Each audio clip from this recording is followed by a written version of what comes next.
Hi friends, welcome to யாஷிகர். சத்தியமா இத நான் எதிர்பார்க்கவே இல்ல. நம்மளோட மீனா வந்து சப்போர்ட் பண்ணுவாங்க அப்படின்னு ரொம்ப எதிர்பார்த்தேன். ஏன்னா, அப்பா கிட்ட வந்து எப்பயுமே பொய் சொல்ல மாட்டாரு நம்ம ஹீரோ. அந்த விஷயத்த வந்து மீனாக்கு வந்து நல்லாவே தெரியும். அதுக்காக கண்டிப்பா நம்புவாங்க அப்படின்னு எதிர்பார்த்தேன். ஆனா, இப்படி வந்து சொதப்புவாங்க அப்படின்னு சொல்லி எதிர்பார்க்கவே இல்ல. ஆம், ச்சே! நார்மலான ஒரு கப்புள் மாரி விட்டுட்டாங்களே நம்ம மீனா அப்படிங்கிற மாரி ஆயிடுச்சு. கெஞ்சுறாரு, "நான் செய்யல மீனா, குடிக்கல மீனா" அப்படின்னு சொல்லி. ஆனா நம்பல. கைய உதறிட்டாங்க. ஆனா எதுவுமே பேசல. அதுக்கு காரணமும் மீனா தான் அப்படிங்கிற மாரி, எல்லாத்துக்கும் காரணம் இவ தான். வீட்ட விட்டு வெளில போங்க அப்படிங்கிற மாரி அம்மா வந்து பேசுறாங்க. இந்த இடத்துல எல்லாருமே கைவிட்டுட்டாங்க. அப்பாவும் கைவிட்டாச்சு. அப்பா வந்து சப்போர்ட் பண்ணுவாரு எப்பயுமே. அப்பாவும் கைவிட்டு அடிச்சுட்டாரு பலார்ன்னு ஒரு அறையும்.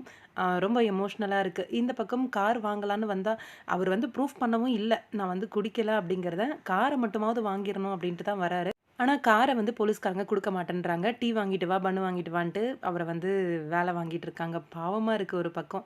எப்புட்றா நம்ம முத்து வந்து உண்மைய சொல்லி வெளில வரப்போறாரு அப்படிங்கிற மாரி. இன்னொரு பக்கம் முத்துவோட ஃப்ரெண்டு ரவிய போய் பார்க்குறாரு போல இருக்கு. ரவி, முத்துவோட ஃப்ரெண்டு 2 பேரும் சேர்ந்து போலீஸ் ஸ்டேஷன் போயிருக்காங்க. என்னவா இருக்கும்? அப்கமிங் ரவிக்கு ஒரு வேள இந்த உண்மையெல்லாம் தெரிஞ்சு போலீஸ் ஸ்டேஷன் போறாரா? இல்ல என்னன்னு தெரிஞ்சுக்கிறதுக்காக போறாரா? அப்படின்றது தெரியல. அ குட்டியா ஏதாவது நம்பிக்கை அண்ணன் மேல இருந்து போறாரா? அப்படின்றதும் தெரியல. ஆனா, அப்கமிங் போலீஸ் ஸ்டேஷன் போறாரு. அ இவர் போய் அமைச்சர பார்த்து பேசி கூட்டிட்டு வருவாரா? ஆனா, அவரு குடிக்கல, முத்து குடிக்கல அப்படின்றது அமைச்சருக்கு, அவங்களோட ஃப்ரெண்ட்ஸ்க்கு எல்லாருக்குமே தெரியும். கண்டிப்பா அமைச்சர் இதுல உள்ள இறங்குனா தான் முத்து வந்து தான் நிரபராதி அப்படிங்கிறத நிரூபிப்பாரு. அமைச்சர் கண்டிப்பா முத்துவுக்கு சப்போர்ட் பண்ணுவாரு. ஏன்னா, ஒரு இக்கட்டான சூழ்நிலையில முத்துவுக்கு சப்போர்ட் பண்ணியிருக்காரு. அதே மாரி இப்பயும் அவங்கள கூட்டிட்டு வந்ததுக்காக தான் வந்தாரு அப்படின்றது அமைச்சருக்கு தெரியும்.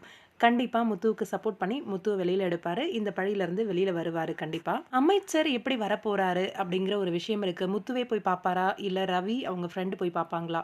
பார்க்கலாம், வெயிட் பண்ணி. அப்கமிங் செம்ம இன்ட்ரஸ்டிங்கான ட்ராக் இருக்கு. ஆனா கொஞ்சம் பாவமா இருக்கு முத்துவ பார்க்கறதுக்கு. உங்களோட கருத்து என்னன்னு சொல்லுங்க.